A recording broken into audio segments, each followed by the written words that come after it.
scriptures are basically a word of an enlightened person who lived a long, long, long time ago, spoke to a very different set of people, uh, uh, used a very, very different language, uh, lived in a very, very different culture, and then distorted and perverted by hundreds of years of following and followers.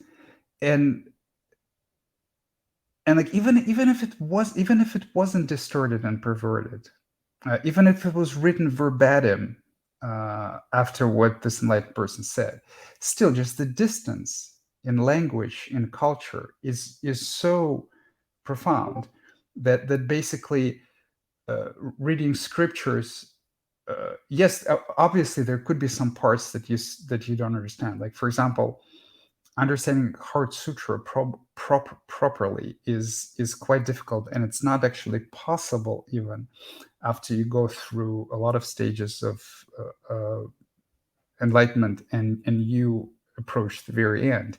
I mean, there's a reason that the Heart Sutra is the highest sutra, and actually some people claim that it should have been called the Mind Sutra, and I agree that it's an indirect translation. But you have to realize that you are separated by centuries of culture, and even like they even use the words differently than we do right now. You see, the distance in culture is so underestimated. I mean, uh, we just really fantasize about what people were back then. Like, for example, even our image of a medieval person from all the TV shows, it has very little to do with how they really lived and how they really spoke, and how kind of their consciousness back then. So scriptures are actually the worst source of kind of direct impact once you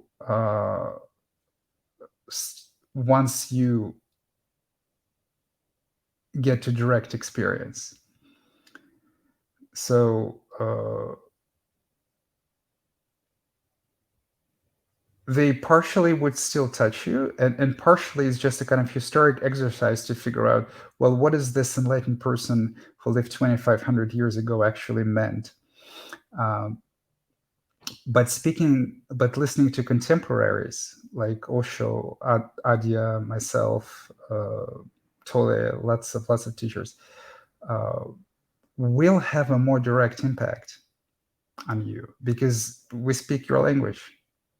We share the same language, we share the same culture, and exactly for the same reason, it might be much less pleasant or much more challenging than reading scriptures, which you can interpret in any way you like. So yeah, for scriptures especially, I mean, reading scriptures is a historical project more so than anything else.